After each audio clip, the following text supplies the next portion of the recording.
ቹት መጥፎ ነገር እናንተም ያስፈራሩ ወደ ባሰ መጥፎ ነገር ይወስዷችኋል እንጂ ወደ ኋላ የምትመለሱበትን እድል ይከለክሏችኋል ለዛ ነው ምክንያታዊ ባልሆነ መልኩ ሐሳባችሁን አቅርባችሁ የምትድኑበትን ሞጋጅ እንዲደረግልን እንፈልጋለን ምናምን ብላችሁ ሐሳባችሁን በራሳችሁ እንዲያትገልጡ የሚከለክሏችሁና ታውቃላችሁ ራሳችሁ አስተዋውሱት ምላሹ ለራሳችሁ ለመንቃት የሞከረ ሰው የተጸጸተ ሰው ወደ ኋላ ለመመለስና ነገሩን እንዲስተካከልለት ያሰበ ሰው ደግሞ ምን እንደሚደረግ የምታውቁት ነው ሶ ራሳችሁን ለማዳን ዛሬ አይረፍድም በየቀኑ ህይወታችን ዘመናችን እስከቀጠለ ድረስ የራሳችን ባለቤት መሆን መቻል አለብን በራሳችን ነገር ላይ ለማዘዝ እድሉን ማግኘት መቻል አለብን ወደዛ መምጣት ይኖርባችኋል ብዬ ነው የማስበውና የመከላከያ ሰራዊት አቅም ከለት ወደ ለት ዝርዝሩ አይነገርም መከላከያ ሰራዊት እንደዛው ሆነ ምናምን ተብሎ በዛ ፍክክር ክፎች የውሸት ነገርን ተርከው ወደዛ ነገር ሰዎችን መግፋትና ማደናገር ለነሱ አንድ ሰው ማሳሳትንም አንድ ሰው ማጠራጠርንም ለነገ ኢኮኖሚካል ፕሮብሌምና በሀገሩ በጥርጣሬ ቆሞ የሚሰራውን ምን የሚለው ነገር ካቆመላቸው ስኬታማ ናቸው ነገ ደግሞ ያንን ዛሬ ላይ ያታለሉትን ያስቆሙትን ዛሬ ላይ እንዲጎዳ የጉዳት ድግስ የደገሱለትን ሰው ነገ ደግሞ ጉዳቱን በፎቶ አንስተው ይዘው ይመጣሉ እንጂ ሰው የመጥቀም ነገሮችን የመፍታት ምንም አይነት አማራጭ አላዘጋጁም እንደዛ አይነት ሐሳብም የላቸው ምን ያህል ያፌዙ እንዳሉ በዙ እንደመሸጋገረም ላሳያችሁ እችላለሁ ፌዝ ማለት ምንድነው እንደዚህ የሆነ የውርደት ጥግ ሁሉ ታያላችሁና በራስ ሀገር ላይ እንደዚህ ብለህ የምትቀልዳውን አሁን ቅድም አየሁትና በራስ ሀገር ላይ እንደዚህ ብሎ መቀለድ ምንድነው ውጤቱ ሽመልስ አበራ ጆሮ እንደዚህ ብሎ ይቀልዳል ምንድነው ውጤቱ እስኪ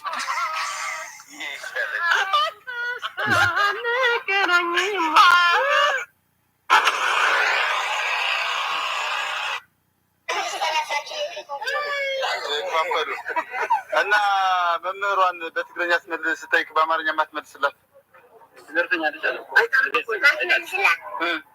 ምን ትላለች ያማን ይቀበልልሃል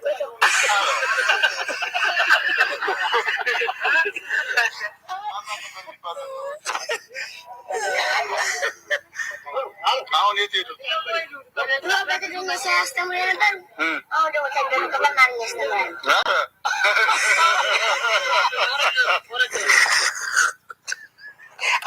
አሁን ስቀው ሞቷል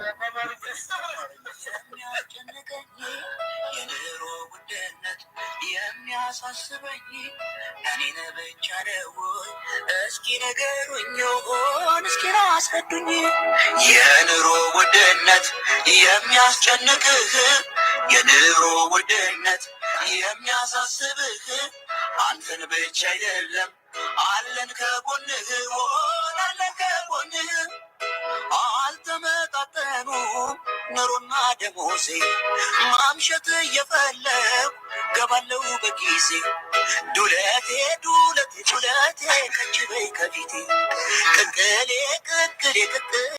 አንቺው ነሽ አመሌ ኧረ ነይ ዱለቴ ኧረ ነይ ዱለቴ ኧረ ነይ ዱለቴ ኧረ ነይ ዱለቴ ኧረ ነይ ቅቅሌ ኧረ ነይ ቅቅሌ ኧረ ነይ ቅቅሌ ኧረ ነይ ቅቅሌ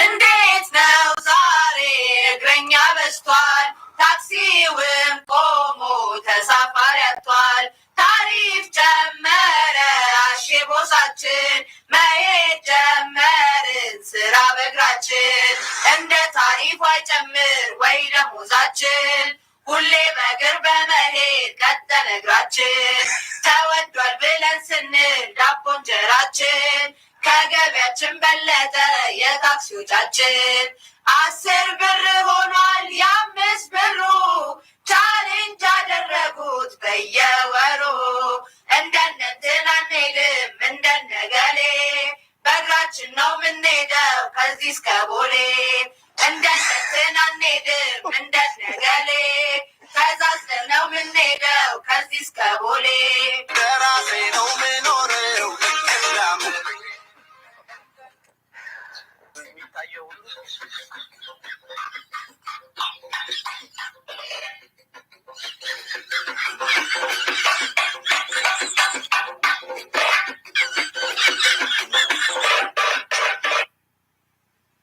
አሁን ማማ በሰላም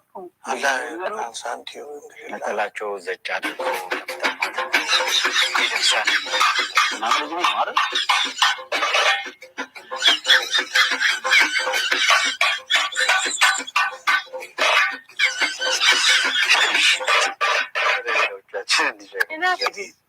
አስተማማኝ መከላከያ አለን እንጂ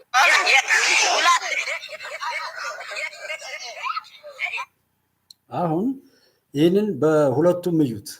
በሶሻል ሚዲያ ላይ ሰዎች ምን እያደረጉ እንደሆነ እንዳትረሱት ነው። እንደገና እነዚህ ልጆች ደግሞ ይህንን እሺ አሳዩ፣ በቃ ተጸጽተው ነው የህዝቡ ጉዳይ ነው አሳሰባቸው እንበልና ምንድነው ማድረግ ያለባቸው? ቀጥሎ መፍትሄውን አይደል? ቀጥሎ ደግሞ አይ መንግስት በዚህ እኮ ቢሄድ ይሄንን የሚል ጥያቄን ይፈልጋሉ። እነሱ ቢመጡ መኪና በነፃ ይሰጣሉ ወይ ነው? የት ነው ያሉት? ገብታችኋል? እኔ እንደዛ አስቤ ነው ዛሬ ዝም እየተናገረ መሄድ አይደለም። የሆነ ያለውበት ቦታ ጀስት ኃላፊነት ባለበት ነገ ከሳሪ መሆን ስለማልፈልግ በዛ ስሜት ነው የምሰራው። ሶሻል ሚዲያው ላይ ያሉት ይህንን ነገር በማጦዛቸው አላወቁም ቀጥሎ የሚመጣው። እኔና እናንተ ወጣቶች በዚህ ዘመን ያለን ሰዎች በቻልነው አቅም ችግሩን አለ ብለን ካመንና በችግሩ ላይ እያፌዝን የችግሩ መጫወቻ ሆነን ከመቀጠል ይልቅ ያመነውን ችግር እንዴት መፍታት እንዳለበት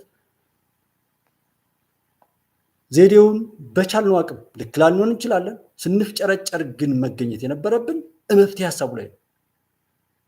እናንተ ግን ፕላትፎርም ቲክቶክስ ወይም ዩቲዩብ ወይም ሶሻል ሚዲያ ላይ ያሉት ሌሎች ነው የሰሩት። ሌሎች በሰሩት እነሱ ገቢ ያገኙበት ነው። እነሱ አቺቭ አድርገዋል፣ ስኬታማ ናቸው። መጀመሪያ ሰርተውታል፣ ብዙ ነገር ያገኙበታል። እኛ ኢትዮጵያውያን ደግሞ በሀገራችን ላይ እንቀልዳለን፣ በዘመናችን ላይ እንቀልዳለን። ምናልባትም በዛ በፌዛችንና በነውራችን ላይ የሚንጠባጠብ የሆነ ነገር ቢኖር እንኳን እሱን ለመቀሸብ ብቻ ነው። ፖለቲከኛው ምኑ ችግር የሚነግረን እኮ በሽበሽ እኮ ነው። ዛሬ ጤነኛ ነኝ ያለ ሰው ሐኪም ቤት ብሄድ የሆነ በሽታ አለብን የሚባለው ይታወቃል። ጉዳዩ ያንን ነግሮ መቆም ብቻ አይደለም መፍትሄውንም የሚናገር እንጂ ማለት ነው። ሁሉም በየሚዲያው እዚህ ሚዲያ ላይ መጠን እኮ እኛ እየተናገርን ያለ ነው። ችግር የለም ማንንም አትንኩ ሙሉ በኩል ሄነን ያለ ሰው የለም። እሱንም እያል አይደለም። ችግር ስትናገሩ ግን ሌላ ችግር ነው የምትፈጥሩት። ችግሩን ታወሩና ወደ ባሰ መከራ ወደ ባሰ ነገር የሚሄድ የእውር ድንብር ጉዞን ተሸክማችሁ ኢቭን ኢፍ የምትናገሩት እንኳን የማታውቁ በነፃነት ያልቆማችሁ ሰዎች ናችሁ ያንን እየተናገራችሁ ያላችሁ። በዛ ምክንያት ነው እኛ እኮ ችግር አውርታችሁ ችግር አትፍጠሩ። ችግር ያወራ ሰው ችግር ለመፍታት ሲፍጨረጨር እናየዋለን እንጂ ዘይት የሆነ ጊዜ ሞቢላይዝ ተደረገ፣ ዘይቱ በገበያው ላይ አክሰስ እንዲሆን ፋብሪካዎች እንዲያመርቱ መንግስትም ነገሮችን እንዲያሳልጥ የሞገተው ሰው የለም። በየቲክቶኩ ጥሎሽ ዘይት አለህ፣ ዘይት በዚህ እየለካሽ እንትን ያለሽ ቆጥቋጧነት፣ ልክስክስነት እንደ ጥሎሽና እንደሆነ ውድ ነገር ምናምን እየተደረገ ድራማና ፌዝ ነው የሆነው። ድራማ ፌዝ ወይም እነዚህ የሆነ ግጥሞችም ሆነ የተሻሉ ተውኔቶች የተሰሩት ሰዎች ቀጥ ያለ ድርቅ ያለ ልክ እኔ የማቀርብበት አይነት አንዳንድ ሰዎች ፈታ በል እስኪ ምናምን ይሉኝና እንደሚቆጣ ወይም ነገሮችን ለማስተካከል በባለቤትነት ተሸክሜ ስለሆነ እዚህ ዩቲዩብ ላይ የምሰራው የምናገረው በቃ የችግሩ ባለቤት እና ያ ችግር እስካልተፈታ ድረስ ዘመኔም ሰውነቴም በጣም ከሳሪ ነው ብዬ ስለማምን በዛ ስሜት ስለማወራ ነው የሆነ ለመቀለድ ወይም ለመሳቅ ምናምን የማይመቸኝ ማለት ነው። አጋጣሚ ሆኖ እስከዛሬ ድረስ የመጣሁበት ህይወት እንደዛ አይነት ነው። ፈተነው ቢሆን አሁን እኔ ዛሬ ተናገርኩ፣ ይሄ የተናገርኩት ነገር ከተፈታ እየሳኩ ደግሞ የሚቀጥለው ቀለል እያለ ይሄዳል። ግን ያ በመሆኑ በኃላፊነት ስለምናወራ ነውና ይቺ ትልቋ ሴትዮንም እንደዛ አደረጓት። የሆነ ነገር ብዙ ገመናት ያላችሁ ይሄ ተደብቆ የነበረው ሰው ቤት ውስጥ ብቻቸውን ሆነው ስለሚናገሩና ስለሚያወሩ ሰው የማያቸው እየመሰለ ብዙ ጉድ ነው ይሄ ሶሻል ሚዲያ እንትን ያለውና ቢቻል በእኛ ዘመን ፕላትፎርሞችንም ተወዳዳሪ ፕላትፎርሞችን ማዘጋጀት። ዩቲዩብም ቲክቶክም እኮ የእኛ ልጆች ውጭ ሀገር ሄደው የኢትዮጵያ የሀገራቸውን ጉዳይ ሲያዩ ሲመለከቱ በሚገኘው ወይም በሚተላለፈው ማስታወቂያ የሚከፈል እንጂ እዚህ ሀገር እኛን የሚያፈርሱ ሶሻል ሚዲያስ ወይም ፕላትፎርሞች በአጠቃላይ ማለት ነው ለሰዎች ገቢ የሚያገኙባቸው ሜካኒዝሞች አይደለም።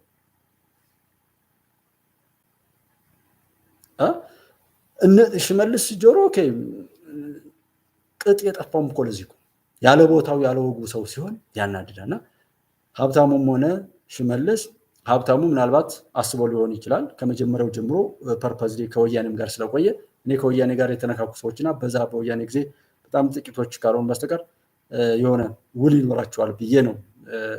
ከፈለጉ ተሰዳድበው ከፈለጉ እንደዚህ ነገር ብለው የኛን አቴንሽን ይሰርቃሉ። እኛ ያወራነውን ችግር ካወራነው ካየነው ከሰማነው ለመፍትሄው የሚል አማራ ከፋ የሆነ ሐሳብ ጣል ማድረግ ያስፈልጋል። ጠያቂዎች እንሁን የምንለውም ለዛ ነው። አሁን እዚህ መጣሁ ተናገርኩ። ይሄን ተናግራል። ከተናገርክ ቀጥሎ ወዴት ልትወስደን ነው እየተናገርክ ያለው? ጠያቂ ባለመሆናችን እኮ ነው በአራት ቀን 4 ኪሎ ያለን ሌላ 4 ዓመታት ሁሉ እየቀጠለ ያለው። 1 ዓመት ከምናምን ሲሆን ጀስት በአንድ ቀን ልዩነት ውስጥ ሰው ካልጠየቀ ያ ሰውም ካልተጠየቀ እኮ 4 ዓመታት አይደለም እድሜ ልክ የሚሄድ ችግርና ያሟሸቱን ይለምደዋል። እኛም አለመጠየቁን እንለምደውና ሁሉም ይቀጥላል። ምን አይነት ሀገር እንደነበረን ምን እንደሆነ የኛ አስተዋጽኦ ምን እየሆነ እንደነበር ዛሬም ግብር ለመክፈል የሆነ ነገር ለማጭበርበር የሆነ ነገር ለማታለል ነው እንጂ ሀቀኛ ለመሆን እኮ ከሰራን ይሄ ትውልድ ከየት መጣ? ይሄ ትውልድ እኮ የተፈጠረው ከኛ መካከል እኮ ነው የተወለደው። ከኛ መሃል አብሮን ነው የሚኖረው። ህፃናት ምንም አይነት መግባባት ዲያሎግ ሳይኖር ሰጥቶ መቀበል ከአንዱ ወደ አንዱ የሚተላለፍ ምንም አይነት ነገር ሳይኖር በመስማት ብቻ አብረውን ስላሉ አይደል እንደ ቋንቋ የሚለምዱት። የትኛውንም ቋንቋ በመስማት ብቻ ኮሙኒኬት ማድረግ የሚጀምሩት እኮ በዛ መልኩ ነው። ሰው የተለማመር ነው። ጎረቤቱ ሲተነኩስ የጀሶ እንጀራ ሲሸጥ እስኪ አሁን አዲስ አበባ ላይ በተለይ ገጠር ላይ ቆያችሁ ምንም ነገር ያልተነካካ እንጀራ የምትበሉ ሰዎች እዚህ የተገዛ እንጀራ እንዴት ይበላላችኋል? ወይ እንጀራ ትተው ይሆናል እንጂ እንጀራ መብላት የምትችሉ አይመስልም። እኔ አልበላም። ለምሳሌ ከጀሶ ማጭበርበር የተገኘችውን እውቀት በተቻለ አቅም ተጠቅሞ ማጭበርበሪያ ማድረግ ነው። እስኪ በእውነት ለክፋትና ለጥፋት እንደምንፈላሰፈው እንደምንመራመረው ነገሩን ለማቅለል ስንት ሰው ነው የሚመራመረው? ከማር ጋር ምንድን ነው የምንቀላቀለው? ከበርበሬ ጋር ምንድን ነው የምንቀላቀለው? ዛሬም እኮ ስላለ ነው፣ ስላልተፈታ እኮ ነው። ንግዱ ጤነኛ ነው ወይ? አሁን ሰሞኑ ላይ መርካቶ ጋር እንደዛ ነው የሚሉት ሰዎቹ እንዲያሸንፉ ነው ወይ? አይደለም። እነሱም እንዲሸነፉ፣ መንግስት እንዲሸነፍ፣ ህዝቡም እንትን እንዲል፣ ሁሉም እንዲበጠበጥ፣ ሁሉም እንዲከስር እንጂ እንድንጠቀም አይደለም። የሚገርመኝ ዛሬ የሰማሁት በመርካቶ ነጋዴዎች ላይ የተቃጠለባቸውን ሰዎች የተወሰነ ድጋፍ ለማድረግ ነው ሰዎች እንዳወሩ ማለት ነው። አይ ቲንክ ከግለሰቦች የሰማሁት ነገር ስለሆነ ሪያሊቲውን ቸክ የሚጣራ ሆኖ አቅም ያላቸው ሰዎችም ቸክ አድርጉ። ግን ምንድን ያልኩ ድጎማ ለማድረግ ምናምን ተብሎ ያላቸውን ንብረት አስመዝግቡ ሲባል እዛች ቦታ ላይ ቢከመር ልትችለው የማትችለው ሰው ሁሉ ያልሆነ ነገር ተናገራሉ። ለምሳሌ 2 ሚሊዮን ከነበረው እቃው በቃ 10 ሚሊዮን 20 ሚሊዮን ነው የሚሆን ብሎ በችግሩ ላይ ችግርህን ልጋራ ብሎ የመጣውን መንግስት በውሸት በችግሩ ላይ ሌላ ሊሸቅል ፈለገ ሰው ማለት ሰብናችን በጣም ነው የወደቀው። እኔ ወደ መጀመሪያው አካባቢ ጀምሮ ያሉ ቪዲዮዎች ላይ አሉ ሰብናችን እንዴት እንዳጣን የሰው ልጅ ያጣነው ሰብናችንን ነው። ህግ እንዳይዘው ሆኖ የተሰራ ሃይማኖት እንዳይዘው ባህል ወግ ምንም ነገር እንዳይዘው ፍሬን አልባ ትውልድ እንዲፈጠር በምንም መልኩ በህግ አምላክ በትሩት ምንድን ህግ ነው አረ በፈጠረ በትሩት ማን ነው ፈጣሪ የሚል አይነት ትውልድ ነው የፈጠረው።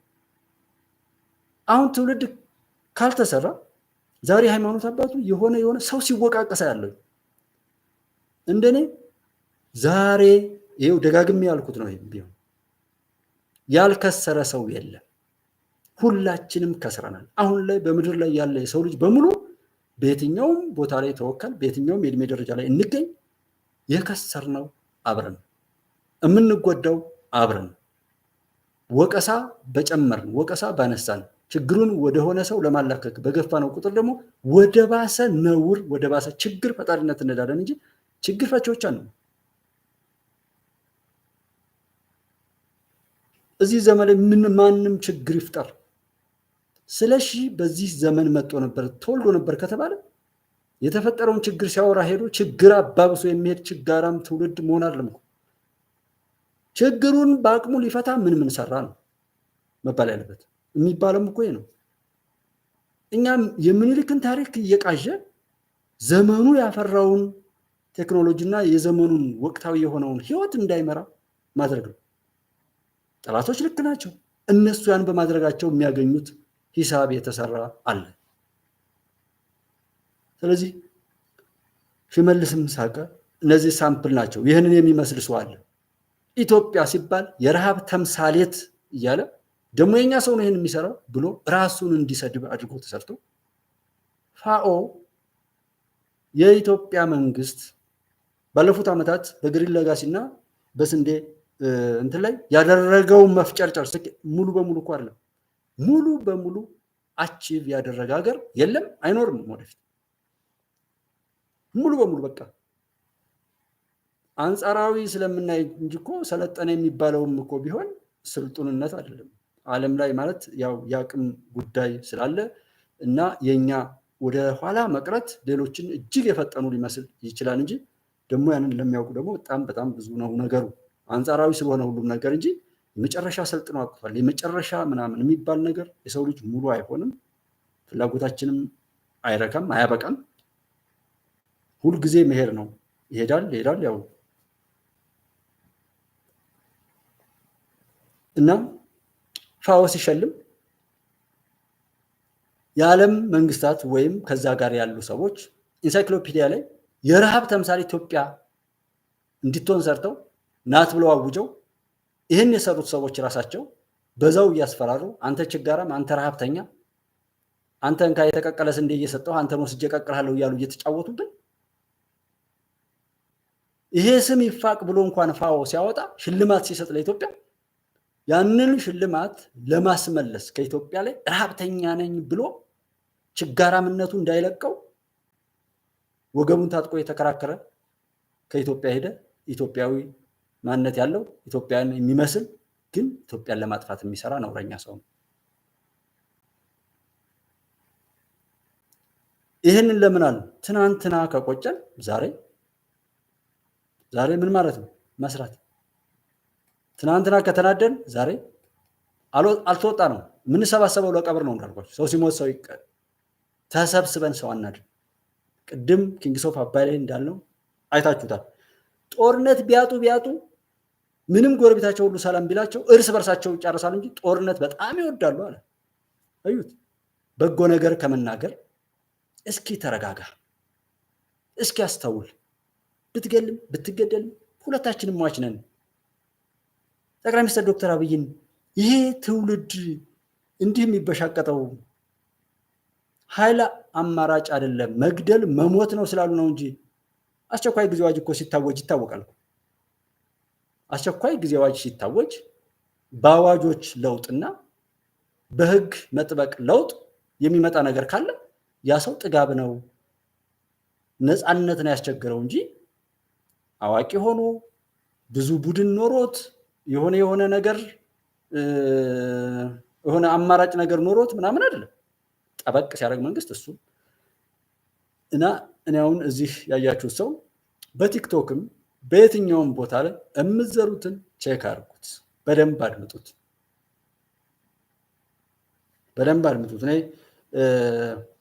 ጉባለች ኢትዮጵያን በዛ መልኩ ምናምን ብላችሁ በማለታችሁ ጉባለች ኢትዮጵያን ያስተዋወቃችሁ የደገፋችሁ ከጉባለች ኢትዮጵያ ጋር አብራችሁ የቆማችሁት ወንድሞቼ የእናንተ ድል ነው ሐቅን በመደገፋችን ነው ያሸነፍነው ብዙ ሆነን ሳይሆን ሀገር አሻጋሪ ሐሳቦች ትልልቅ ሰዎች ስላለን ነው ጉባለች ኢትዮጵያ ላይ የሆነ ሐምሌ ምናምን ውስጥ ለ3 ወር እንደዛ ዘጉ አሁን ደግሞ ተመልሰው ምንም ሐሳቡን የስተት ኖሮት ቢኖር በተለይ እንደውም ታስታውሱ ከሆነ ከሰኔ በፊት ምናምን በነበረው ላይ በቃ የነበረው ነገር በጣም ያናደኝ ነበርና እዛ ጋር የነበረው ጉዳት ሁሉ ስለሚያናደኝ ኃይለ ቃል ሁሉ ተጠቀም ነበር ሳደብ ሁሉ ነበር ከዛ በኋላ ስሙዝ በጣም የቀነስኩት ነገር አለ ግለሰብም ጠርቻ አልሳደብም ግን ምናችን ነው እንትን ያለው ኢትዮጵያን እንሰራለን ኢትዮጵያዊነት ከፍታችንን እናረጋግጣለን ሰዎችን እናድናለን ከሰዎች ጋር አብረን እንቆማለን ሐቅን እንወዳለን። በዓለም ላይ ለሐቅ ቆመን ተምሳሌት የሆነ ነገር እንሄዳለን። እዚህኛ ሀገር ያሉ ጥላቻዎችና ምናምኖች ውጭ ዘራሽ ናቸው። እዚህ እርስ በርሳችን በመገዳደልና በመባላት ጠላት እናስደስታለን፣ እኛ እርስ በርሳችን እንጣፋለን እንጂ የሚጠቅመን ነገር አይደለም። በፋኖ በሸኔ በወያኔም ስም ሆናችሁ በጥፋት ላይ ያላችሁት ወንድሞቻችን አትጥፉ፣ አትግደሉ፣ ሐሳባችሁን ያዙና ወደፊት ነው። ይሄ የእናንተ አጀንዳ አይደለም። አብረን እንሁን፣ ጠላትን እናሳፍር፣ መንግስትን ሞግቱት፣ ሐሳብ አቅርቡ፣ በዛ መልኩ እንሂድ ስላለ ነው። ይሄ ማለት ምን ማለት ነው? ኢትዮጵያዊነት እንዲፈርስ፣ ዘረኝነት እንዲነክስ፣ በሁሉም ነገር ላይ ልዩነቶች እየተነቀሱ እየወጡ እንድንጠፋፋ ሲሰራ የኖረውን አሻጥር ሁሉ የሚሰባብር ነው። መንግስቱ ሲሰድብ የሚውል ሰው ማንን ይዞ ነው? አመስግኑት ያለ የለም። ከጠቅላይ ሚኒስትር ዶክተር አብይ እከሌ ይሻላል ብለህ አምጣ ብትጠራ ሰላም እስኪ በሰላም እንነጋገር ሲባል ጉድ እኮ ነው የበላው። እኛ ስንት ወደብ በሊዝ ለ50 ዓመት እንፈራረም ሲባል ወደብ ይቅርብን የሚል መግለጫ ያወጣ ተቋሚ እኮ ነው ያገኘነው። አስመሳይ ሁሉ እኮ ነው የተገለጠው። በአደባባይ እርቃኑን ነው እኮ የቀረበው። የኢትዮጵያ ጀግኖች እኮ ተንጠርጥረው ወጥተዋል። እና ስንት ሰው አላት ኢትዮጵያ። መጽሐፍ ጻፈ እንዳለ አንተ አልተማረም ብለህ የመማርንና ያለመማርን ልዩነት ለማያውቅ ሰው ጠቅላይ ሚኒስትሩ አልተማረም እንደዚህ ነው የማያውቅ ይመስላል። የኢትዮጵያ ሕዝብ መማር ማለት ምን ማለት እንደሆነ መማር ማለት መሰይጠን ነው እንዴ? ሰይጣናዊ ትምህርት መዋሸት ነው። ሰውን ማጣላት ነው። የተከበረውን ነገር ማፍረስ ነው። ሁልጊዜ ልዩነት። አንድ ዜና ትናንትና ላይ ያቀረብኩላችሁ የመሳይና ያማን ነው የሚባል ማርሸት ነው። ማርሸትስ የት ሀገር እንደገባ እንጂ አንተ የሆነ ልጅ አለ ማስረሻ አይደለም፣ እሱም ደግሞ አይደለም ሌላ ልጅ ነው። የሆነ የሚያቀርበው ልጅ አለ። ከሚያቀርባቸው ሰዎች ቀልድ።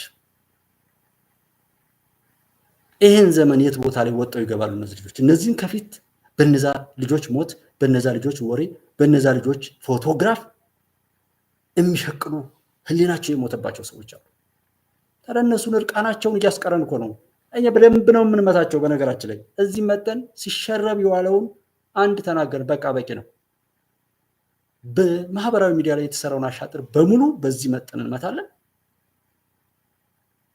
በሌላ የምንመታው እንመታለን። ማን ምን እንደሚሆን፣ ሀቅ የት ድረስ እንደሚሄድ፣ ውሸት የት ድረስ እንደሚሄድ እናውቃለን። ይሄ ግዴታ ነው። ኢትዮጵያን ማሻገር መብት አይደለም። እኔ ግዴታዬን እየተወጣሁ መብቴን አገሬ አትጠብቅ፣ የራሷ ጉዳይ።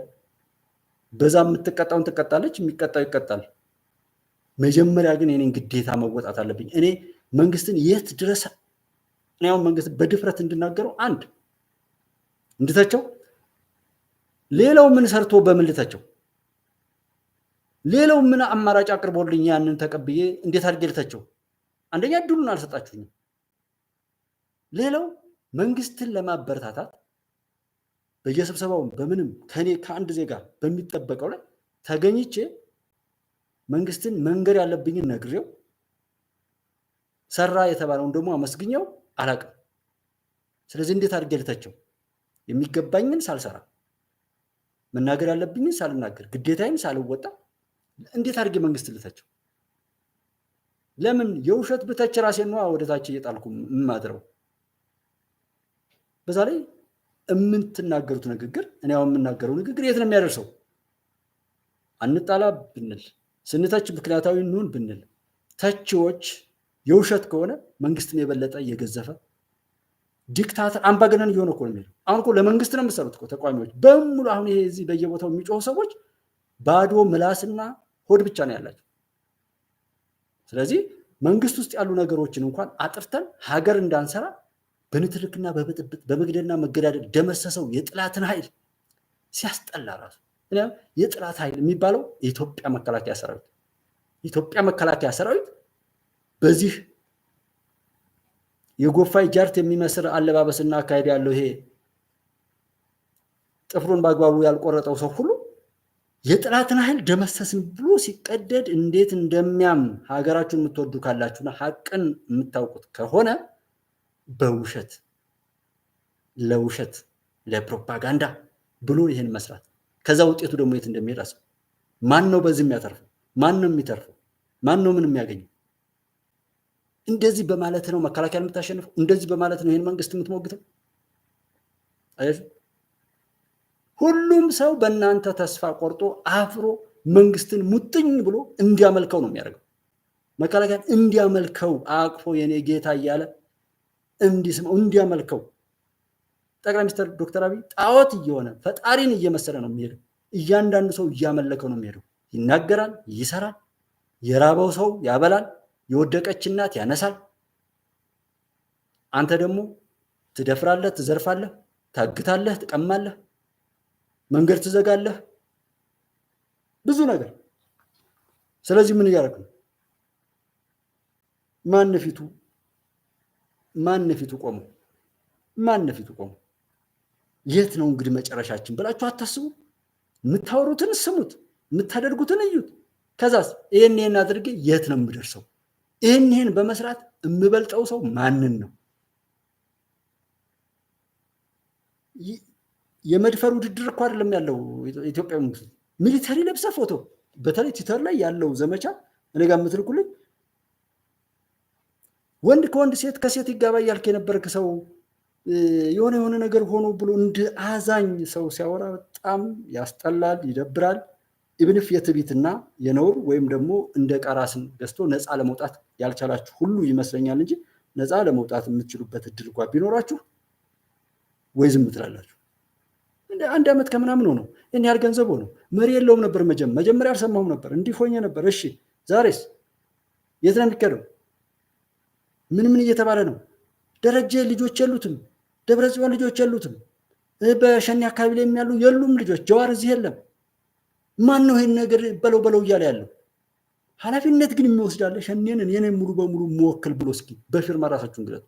እኔ ነኝ ፋኖን የምወክል ብላችሁ እስኪ አሁን ሽመልስ ጀሮ የማንረሳ መስሎ ሊሆን ይችላል። እኔ የኢትዮጵያ ጠላቶች አይኔ ውስጥ ገብታችሁ ስላየኋችሁ በጣም ነው ደስ የሚለኝ። ቢኮዝ የምናደርገውን ስለምናቅ የሚሆነው ይሆናል።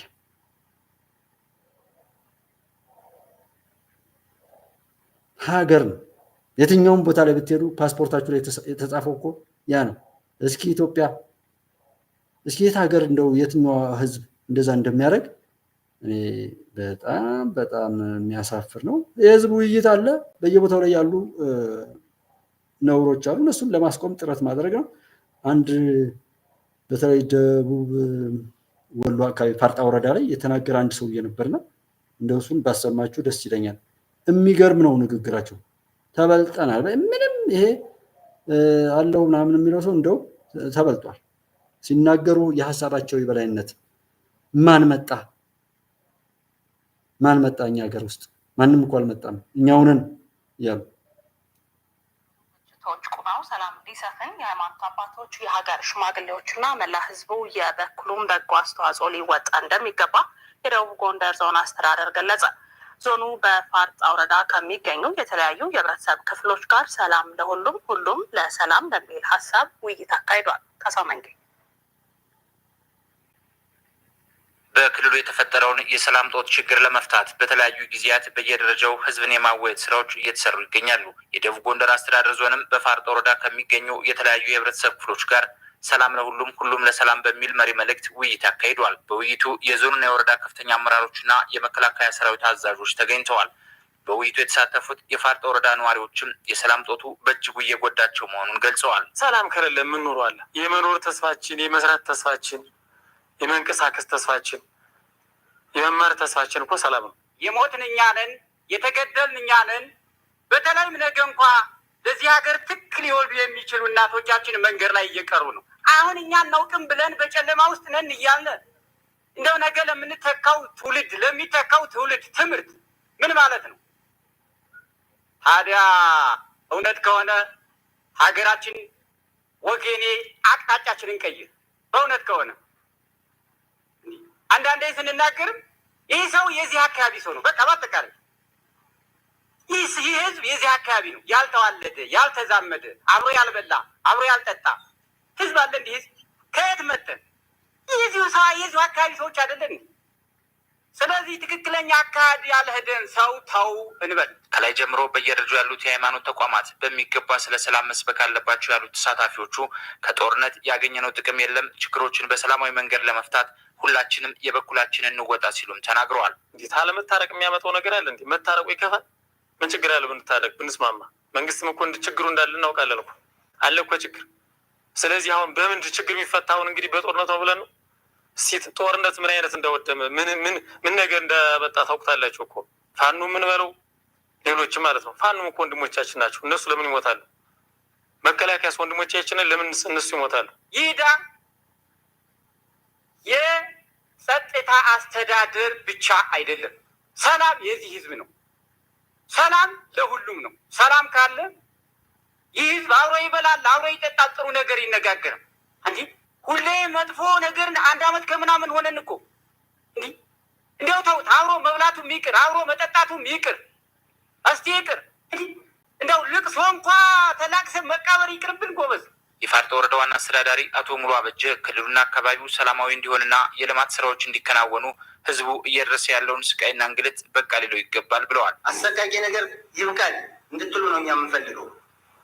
አገር ሰላም እንዲሆን እንፈልጋለን። ሌላው ህዝብ እያለማ ነው። እኛ ደግሞ በዚሁ ዝም ብለን እየተናጠረን ያለችውን እያጠፋን ያለን እስከ መቼስ ነው እንደዚህ ብለን የምንኖረው? እስከ መቼስ ነው? እስከ መቼስ መቀጠል እንችላለን? የደቡብ ጎንደር ዞን ዋና አስተዳዳሪ አቶ ጥላሁን ደጀኔ የሃይማኖት አባቶች፣ የሀገር ሽማግሌዎችና በየደረጃው ያለው መላ ህዝብ የሰላም አየር እንዲነፍስ የበኩሉን በጎ አስተዋጽኦ ሊወጣ ይገባል ብለዋል። እያንዳንዱ የሃይማኖት አባት፣ እያንዳንዱ የሀገር ሽማግሌ፣ እያንዳንዱ ምሁርና እሌት የሰው ልጅ በሰላም ይኖር ዘንድ ነቅቶ ራሱን መጠበቅ አለበት። ሰላም ለሁላችንም የጋራ እውነታ ነው፣ የሚበጅ ነው። ለመንግስት ሀገርን ለትውልድ ለማሻገር ፖሊሲዎችን፣ ስትራቴጂዎችን፣ ግብና ዓላማዎችን ለማሳካት ሰላም የማይተካ ሚና አለው። ለመንግስት ብቻ አይደለም፣ ለእናንተም በህይወት ለመኖር የግል ቤተሰቦቻችሁን ለመምራት ህይወታችሁን በምድር ላይ ለማቆየት ሰላም ያስፈልጋችኋል። ሰላማችሁን ለማረጋገጥ የበኩላችሁን በጎ አመለካከትና ሀሳብ በማራመድ የፍቅር ልብ በመስጠት ይቅር ባይ በመሆን ክፉ የሆኑ ሰዎችን ወደ በጎ ማምጣት የሁላችን ተግባር ሊሆን ይገባል ማለት ነው። ህዝቡ በየአካባቢ የሚፈጸሙ ግጭቶች እንዲቆሙ የሰላም ሴት ባለቤት በመሆን እየደረሱ ያሉ ግድያዎችንና እገታዎችን ሊያወግዝ ይገባልም ተብሏል። አዎ እንግዲህ እንደሰማችሁት ነው። ምን አይነት ንግግር ነው? ሰላም የህዝብ ነው፣ በእጃችን ያለው። ወጦ መግባት ምናምን እንደዛ አብሮ መብላት መጠጣት እንኳን ቢቀር እንዴት ልቅሷችንን እንኳን አብረን አናሳልፍ፣ ሀዘን እንኳን መጋራት እንዴት ይቅር የሚል ልብ የሚነካ ነገር ነው። እሌቱም ምኑም ይሄ የዚህ ህዝብ ሮሮ የዚህ ህዝብ መከራ እንዲቀጥል ነው። እየተመቱ እያለቁ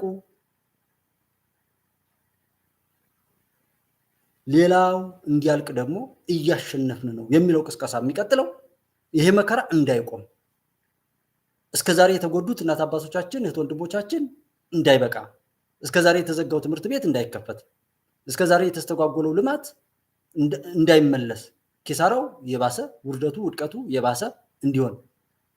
እስኪ ተውት። እንደው ችግር የለም አላልንም ማለት ችግር አለ። ግን አሁን በጦርነት ነው ወይ መንግስትን ችግሩን እንዲፈታ የምናደርገው? አያችሁት እንዴት እንደሚያስተውሉ። ከነዚህ በታች የሆኑ እቃዎች ናቸው። በሰው ፊት አይደለም፣ ሰው ላይ ቀጥታ አይደለም፣ ወይ በሞባይላቸው ወይ በኮምፒውተራቸው አንዲት ክላስ ለብቻቸው ዘግተው ሲጮሁ እየዋሉ እንደ ጀግና በለው እንትን በለው እያሉ እየቀሰቀሱ እያቀጣጠሉ እንደ አይነት መከራ በህዝብ ላይ እያደረሱ ያሉትና እኔ ትንሽ ትልቁ በቻለው አቅም ችግርን ባያባብስ የገባንበትን ነገር ለመውጣት ብንሞክር የምንናገረው የምናወራው ነገር በሙሉ ምን ትርፍ ያመጣል የሚለውን ግብይቱ ታሳቢ ያደረገ ነገር ቢሆን፣ ኮንትሮባንድ የሚሰራ ሰው ጀስት ጤነኛ ባይሆንም የሆነ ብዙ ገንዘብ በአንድ ጊዜ ያገኛለሁ የሆነ ችግሬን በዚህ መልኩ እንትን እላለሁ ሊል ይችላል። እሺ ዛሬ እዛ ሚዲያው ላይ ያሉ ሰዎች እንዳልኳችሁ ትናንትና ኡስታዝ ይመስለኛል አንድ የግብፁ ሰውዬ ከ10 ሺህ እስከ 30 ምናምን ሺህ ዶላር በወር ያገኝ ግን የሚያወራው ውሸት ነው። እኔ ጂኦሎጂ ሰርቬይንግ ምናምን ባለሙያ አይደለሁም ግን ይልና ባለሙያ ካልሆነ እዛ ጋር አይዘጋም ለባለሙያ ሰው አይጋብዝም።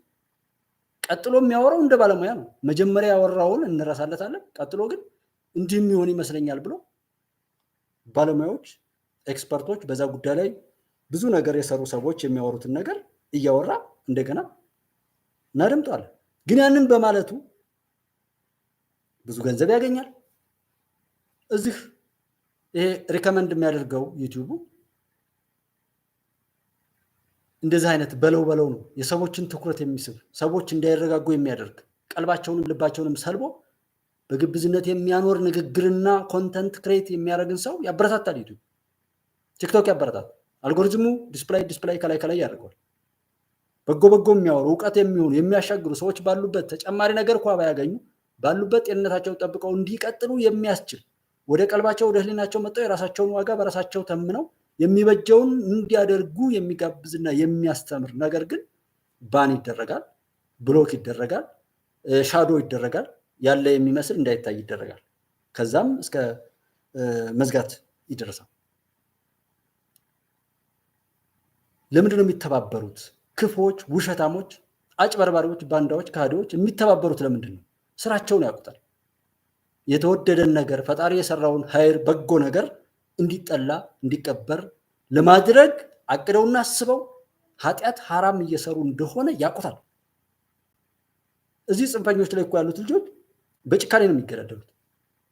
የራሳቸውን የብደት እንትን ያልተቀበላቸውን ሰው በቃ ይመቱትና ባንዳ ነው ወይም የሚያላክኩበታል እንዲህ ሊል ስል ስላገኘሁት ምናምን እየተባለ 27 ዓመት ላይም የኖሩ እንደዛ ነው። የእነሱን የረከሰ ነገር ያልተቀበለ ሰው የገደሉ ለሌሎች ማስፈራሪያ እንደሚያደርጉት ፖለቲካችንንም ምን ሰራል? 20-30 ዓመት የኖረ ሰው 20-30 ዓመት ኖርኩኝ 10 ዓመት ፖለቲካ ላይ ይሰራ። እኔ ፖለቲከኛ ሆኜ አቅዶ ተነስቶ ከሆነ ወይም እዛ ጋር የገባው በገንዘብ እጥረት ከሆነ ያንን ካልኩሌት አድርጎ ምን ሰራሁ? ሂሳብ መስራት ከራሱ ጋር ትናንትም በኪሳራ ዛሬም በኪሳራ ነፃ ያልወጣ ነፃ አውጪ፣ እውቀት የሌለው አስተማሪ፣ ነውር ፈጻሚው አነዋሪ። ያገኘነውን ነገር ሁሉ ለምን እያዋልን እንደሆነ ተጠያቂ እንደሆንን ሁሌ ሳይረሳ የሚታሰብ ነገር አለ። ጤነኛ መሆናችንን ጤነኛ በማድረጉ ፈጣሪ ምን ተጠቀምንበት? ገንዘብ ስለሰጠን ገንዘቡን ምን አደረግነው? ዘመን ሰጥቶናል፣ እውቀት ሰጥቶናል፣ ሀገር ሰጥቶናል። የተሰጠንን በጎ ነገር ሁሉ ቁጠሩና በዛ በተሰጠን በጎ ነገር ላይ ምን አደረግንበት የሚል ተጠየቅና ዛሬ ይህንን የሚናገሩ ሰዎች ያለውን ነገር ከማጥፋት በተረፈ ምን ሊያመጡ ይችላል? እንደው ዛሬ የምታብዱ ምናምን ተቋሚ ሜልካችሁን ተቋሚ ተደርጋችሁ የተሰራችሁ ሰዎች ያው ባህሪያችሁ ቢሆንም ነገም ሌላ መንግስት ሊመጣ ያንንም ለመቃወም ነው ዘው ቆማችሁ የምትጠብቁ። ቢኮዝ መቃወም ላይ ነው የተዘጋጃችሁት። እንዴት መቃወም እንደሚቻል ከሚሰሩ አንጻር ነው ተቃውሟችሁ ላይ የሚደረገው። የሰዎች ከፊት ለፊት የምትታዩ እቃዎች ሆናችሁ ከኋላ ያዘላችኋቸው የኢትዮጵያ ታሪካዊ ጠላቶች አሉ። በቀላሉ ምንም ስኬት ቢኖርና እናንተ ያላችሁት ክፉ ምኞት ቢፈጸም ዛሬ ላይ በበጎ የሚንቀሳቀሱና የምትሰድቡን ሰዎች እናንተን ዝም የምንላችሁ ይመስላሉ። የኢትዮጵያ ጠላቶች እኮ ነገ አሁን ላይ የምትለፈለፉ ሰዎችና ያ ነገራችሁ አሻጥራኛ ስራችሁ የሆነ ፍሬ ቢያፈራ ያ ነገር በመደረጉ እናንተን የሚጣረሱ ሰዎችን ደግሞ እያስታጠቁ ያመጡላችኋል። ይህን አታውቁም?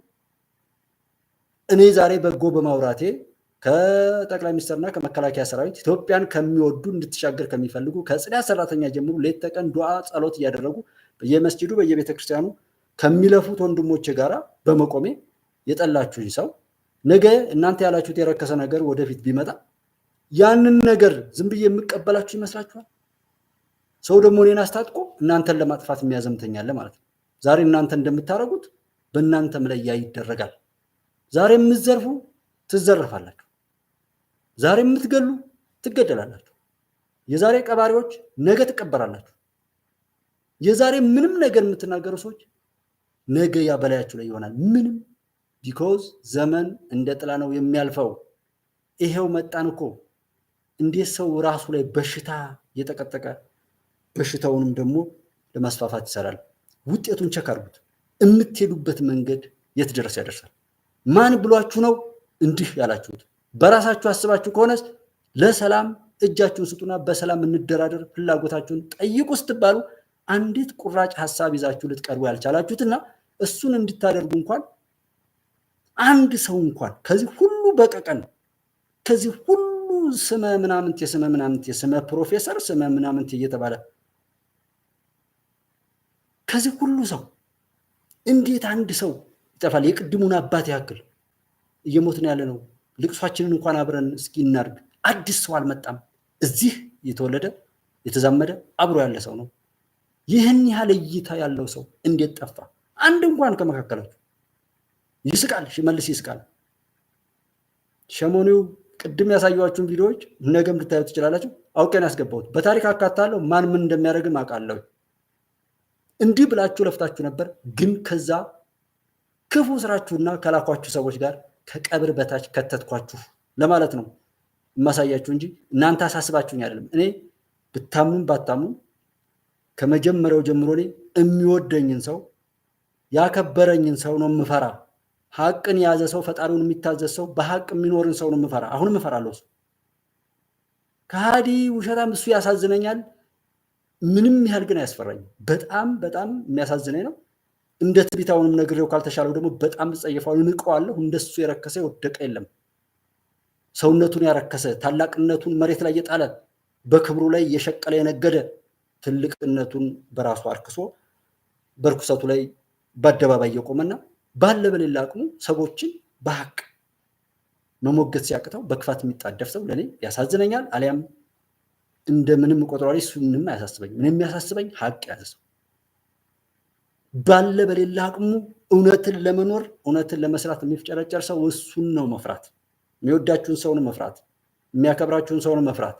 እውነትን ለመኖር የሚጥርን ሰው ነው መፍራት እንጂ ይሄ ባንዳ ሰውነቱን የሸጠ ነውርን አብዝቶ እየተናገረ ሰዎችን ወደ ጥፋት የሚገፋ በኪሳራ ላይ ኪሳራ ለማምጣት የሚሄድ ወደቡን ውሃ በለው እያለ ውሃ ይብለውና ምንም ገንዘብ ልታገኙ ትችላላችሁ። በወረቀት በምናምን እኔ ልትበልጡ ትችላላችሁ። ግን ያ ከእናንተ ጋር አይደለም። ምንም ያህል ብር በባንካችሁ አካውንታችሁ ቢቀመጥ ባለቤቱ ካዘዘ ነው እናንተ ጋር የሚሆነውና እንጂ ለማን እንደሚሆን አታውቁትም ማለት ነው። ዛሬ እናንተን ገዝተው እኛ ሀገር ስርዓተ መንግስታችንን ምናምን ሀሳብ እንዲህ በማድረጉ እንዲህ ነው እንኳን አትሉ።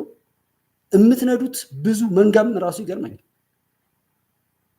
ልማት ሲባል ማሾፍ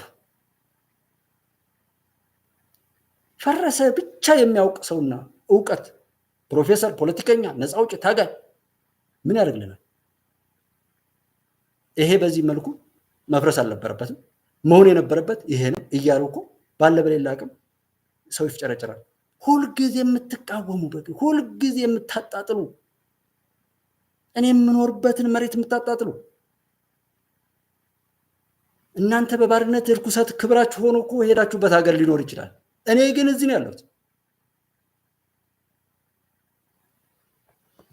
እና ኢትዮጵያን ምንም ማንም እንደማያሸንፋት ጠላቶቻችሁ በደንብ ያውቃሉ።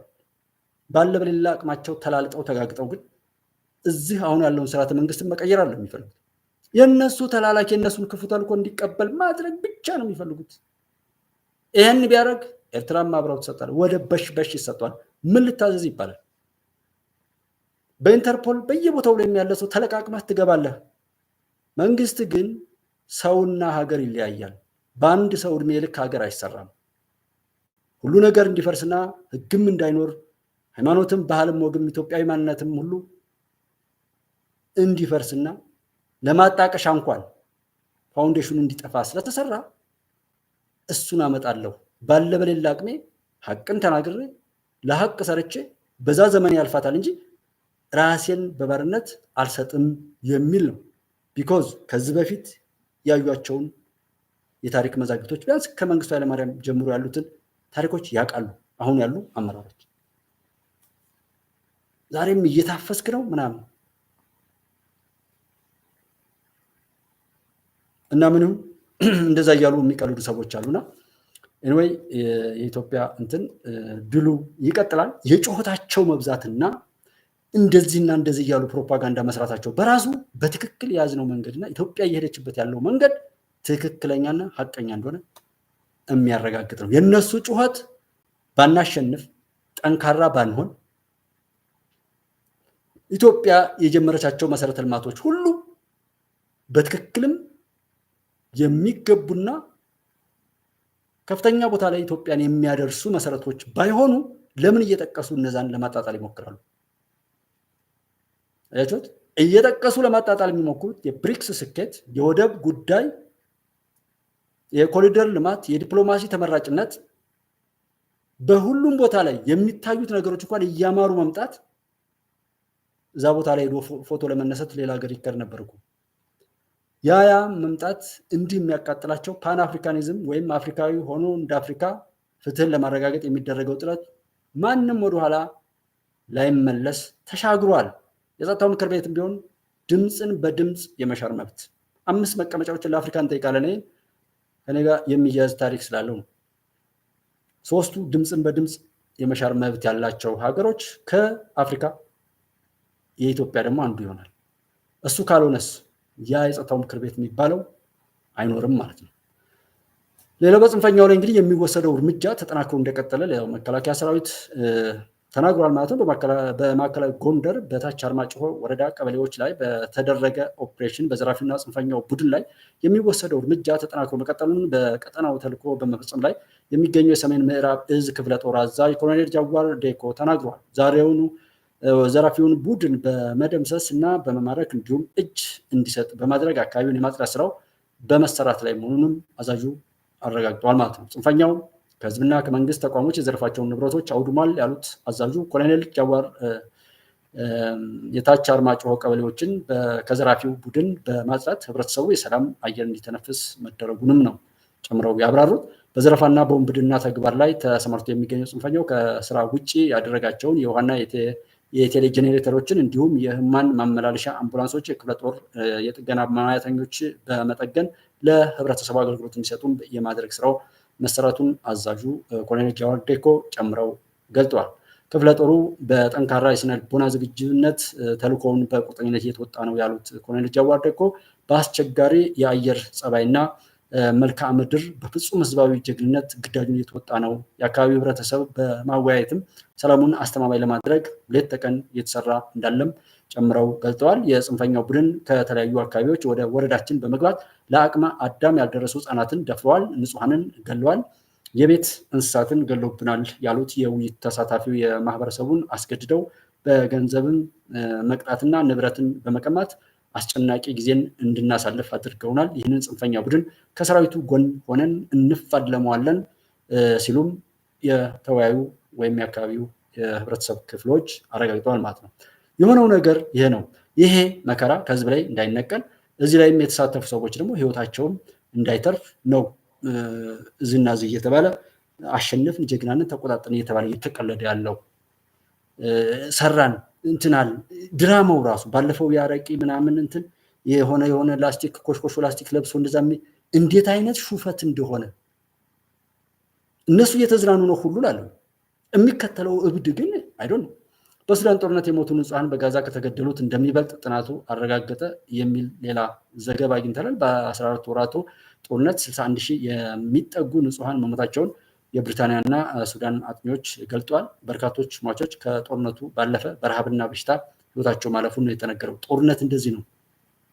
ይሄ መከራ የተባለው እኮ ዛሬ ላይ አቁመን ካልኩሌት ብናደርግ ብዙ ነው ችግሩ።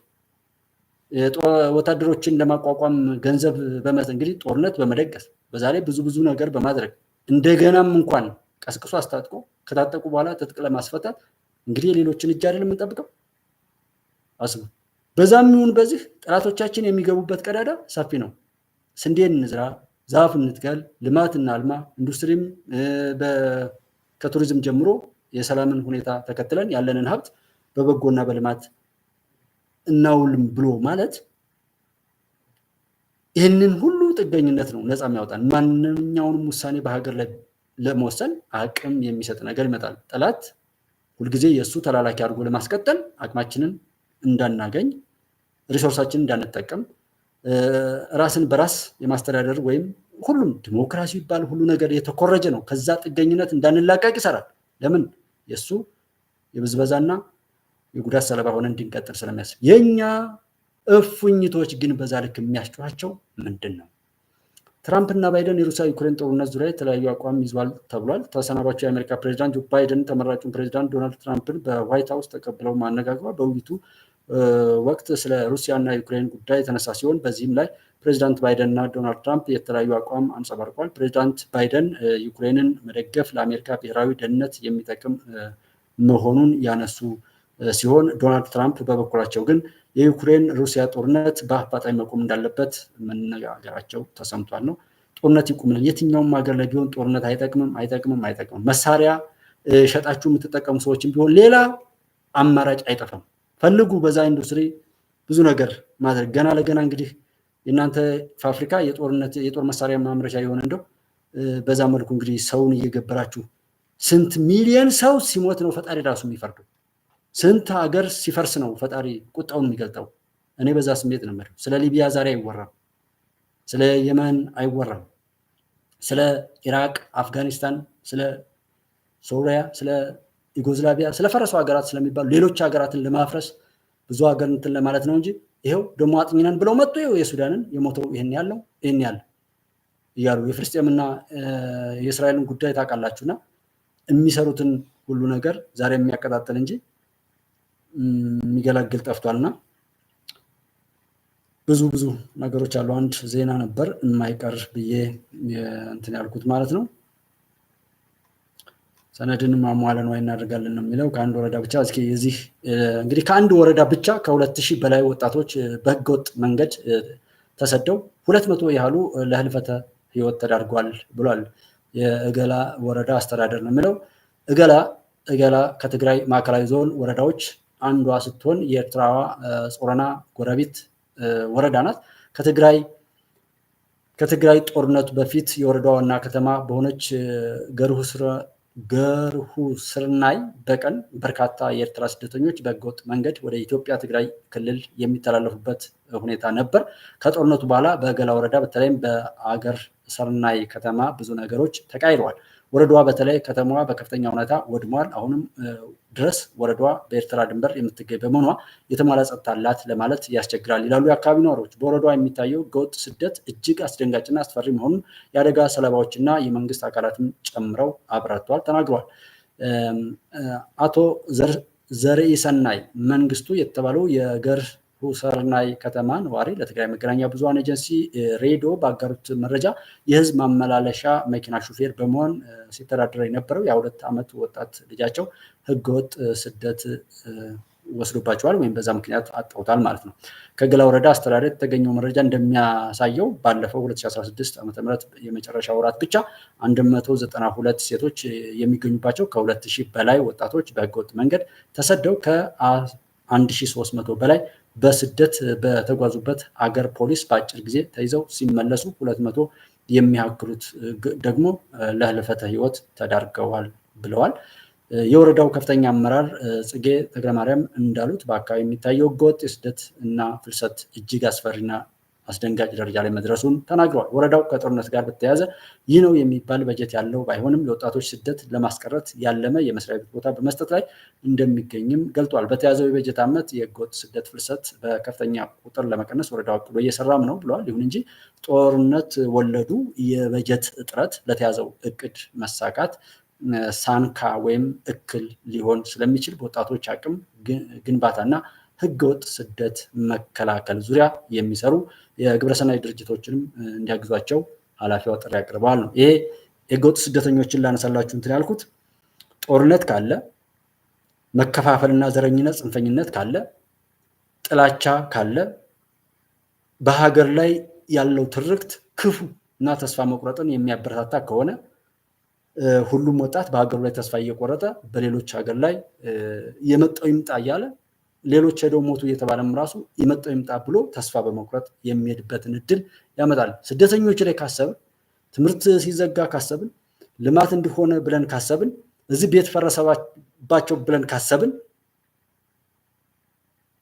የሆነ ነገር ላይ ብለን ካሰብን ያ እንዲስተካከል መስራት የሚያስችል ነገር ማቀድ እና ማሰብ ከዛ በጽንፍ ላይ ሆነን በኃይለ ቃል የተሞላ ንግግርም ከመናገራችን ያ ችግር ሊፈታ የሚችልበትን የራሳችንን አማራጭ ወይም አመክንዮ ማቅረብ እንጂ ችግሩን ይፈጥራሉ መንገድ ይዘጉና ለምሳሌ ኑሮ ተወደደ ይሏቸዋል። የችግሩ ባለቤቶች አንድ ላይ መንገድ ስትዘጋ ኑሮ ይወደዳል። በየቦታው ላይ ኬላና ፍተሻ ስታስቀምጥ ብዙ ክፍያ ያ ህዝብ ላይ ይጣላል። ባለፈው የባህር ዳር መተማ 60 ሺህ ብር የነበረው 45 ሺህ ብር ምናምን የነበረው እስከ 160 ሺህ ብር አንድ ካሲዮ ተብሎ ያለው ያ ማን ላይ ነው የሚወድቀው? ህዝብ ላይ ነው። ችግር እንዲፈጠር ያደርጋሉ። ንብረት እንዲደበቅ ያደርጋሉ። ነጋዴውንም ያሳመጻሉ። በቻሉት አቅም ክፉ ያደርጋሉ። ከዛ ውጤቱን ደግሞ መልሰው ሪፖርት ያደርጉላል። እነማን? የችግሩ ባለቤቶች። ችግሩን መናገራቸው አሁንም ችግር ማውራታቸው መፍትሄ ያመጣል ወይ? የለም። እንዲፈታ አይፈለግም። ምን ልታገኙ ነው ይሄን የምትሉት? ታዲያ እንዴት ነው መፈታት ያለበት ብላችሁ ጠይቋቸው የሚያወሩትን ሰዎች። እንደዛ ብላችሁ ከጠየቃችኋቸው ከነሱ ጋር እንድትቆሙ አያረጓችሁም። እነዚህ ስደተኞች ምን ያህል በራስ ላይ ተስፋ መቁረጥ፣ የሰው ናፋቂ የራሳችን ደግሞ ናቂ ሆነን የምንሄድበት ነገር አለ። የትኛውም ቦታ ላይ በዚህ ዘመን በተለይ በዚህ 3-4 ዓመታት ላይ ከትግራይ ጦርነት ጀምሮ ያለው ነገር ቢኖር ያየነው ነገር ቢኖር እንደምንም ብረን ሀገራችንን ካልሰራን ችግሮችን ካልቀረፍን በመሸሽ ብቻ ችግር ምናመልጥ ቢሆን እኔም ነገ እሸሽ ነበር። የሆነን ሰው በመስደብ ብቻ ችግር የሚፈታ ቢሆን እንደዛ አረግ ነበር። ግን የአንድ መሪ ችግር ነው ወይ የሀገሪቱ ላይ ያለው? ይህንን እንኳን ሰው አይጠይቅም። ፈጣሪ ችግር ኖሮበት ነው ይሄ ሁሉ ችግር የሚፈጥር ትውልድ የተፈጠረው? ፈጣሪ ስህተት ኖሮበት ነው? ፈጣሪ በቃ የሆነ የተዛነፈ ነገር ሆኖ አይነት ነገር ነው። እና የአንድ ሰው ትክክለኛነት ስንጋራው ያንን ይመስላል። የአንድ ሰው በሽተኛነት ስንጋራው በሽተኛ ነው። በውሏችን በሽታውን ከያዘውም ላይም እንዲለቅ እናድርግ። ያ እንዲለቀው ካልፈለገና ማስለቀቅ ካልቻል ቢያንስ ራሳችንን ከዛ በሽታ እንጠብቅ። ጉዳዩ ሀገር ነው። ስለ ብዙ ሁነት ሀገር እንድትፈርስ የሚሰራን ሰው የሆኑ ህፃናት ወይም ሰብአዊ መብት ወይም በድሮን ሰው የተጨፈጨፉ ብሎ ሲያወራላችሁ ብዙ ሰዎችም ግር ብሎ ሄደው በ120 ሚሊዮን ህዝብ ህልና ላይ ከየመንም ሆነ ከተለያዩ ቦታ ላይ ደግሞ የመጡ አሉ። ከሱዳን መጥተው እኛ ሀገር የሚኖሩ ከኤርትራ የመጡ ስደተኞች አሉ ከተለያየ ቦታ። እነሱ እንኳን ቢቀሩ የኢትዮጵያ ህዝብ 120 ሚሊዮን ነው ከተባለ በ120 ሚሊዮን ህዝብ ህልውና ላይ እየቀለደ ራሱ በሰራው ችግር ደግሞ ሴት ተደፈረ ይላቸዋል። ኑሮ ተወደደ ብሏቸው ይመጣል። ኑሮ እያለ ያፌዛል። ታዲያ ጥቂት በሽተኞች እንዴት እኛን ያሳምኑናል? እንዴት ኢትዮጵያን ታክል ሀገር ሊፈታተኑብን ይችላሉ? ነገር እናስተውል፣ እንጠይቅ። የሚጠይቃቸው ትውልድ ስለሌለ፣ የሚጠይቃቸው የሚሞግታቸው ሰው ስለሌለ ነው። ተጠያቂ ሳይሆኑ በሁሉም ነገር ላይ በመከራ ውስጥ ያሉ አመራሮቻችንና እህት ወንድሞቻችን መከላከያ ሰራዊት በዚህ ሰዓት በዝናቡ በሐሩሩ በብዙ ፈተናዎች ውስጥ ሆኖ እንደነዚህ አይነት ባለጌዎች ሊያጣጥሉ ሲሞክሩ ያማል። ሌሎች የተዛባ ቀመር ቢኖርም እኛ ሀገር እንዳንሆን ሰርተው የሚያገኙት ነገር አላቸው። እኛ ግን ጉዳዩ ሀገር ነው። በሀገር ላይ መቀለድ የለም። ኢትዮጵያ እናሻገር። እዚህ ታሪክ ላይ ነው ያለ ነው። ከሰራንበት በታሪክ ላይ ከፍተኛ ቦታ እንይዛለን። ቢኮዝ ችግሮችን ሁሉ መቅረፍ ችግር ፈቺ ሆኖ በመገኘት በዛ ላይ ታላቅ ሆነን እንገኛለን። በታሪክ ላይ ይህን አንድምታ እናስቀምጣለን። ካልሰራንበት ደግሞ የመጨረሻ ተወቃሾች ነው የምንሆነው እና ይህን የታሪክ አጋጣሚ እንጠቀምበት ይገባ። ኢትዮጵያ ተሻገራይ ቶሎ እንዲፈጥን ቶሎ እንዲሆን አብረን እንሁን። ሀቅን እንውደድ፣ ለሀቅ እንቁም። ስናስበውና ስንሰራው ጀምሮ ደስ የሚል ፈጣሪ ለፈጠረው ማንነታችን የሚስማማውን በጎ ምግብ እንቀበል። ጋሼ ዘይኑ አብረን ስላለ በጣም ነው የማመሰግነው። አንቶኒዮ ራዳል፣ መሐመዴ፣ ሀይሚዬ ሁላችሁም አብራችሁን ያላችሁት ሁሉ ተባረኩልኝ። በያላችሁበት ሰላማችሁ ይብዛ። ኢትዮጵያ ታበጽሕያ በእግዚአብሔር። ኢትዮጵያ ትቀጥላለች። ማንም ይሄን አይቀይረውም። እኛ ኢትዮጵያውያን ነን። የኢትዮጵያ ልጆች ኢትዮጵያን የሚያሻግሩት ማለት ነው። ሰላማችሁ ይብዛ። ተባረኩልኝ። ደህና ደሩ። እወዳችኋለሁ። ተባረኩ።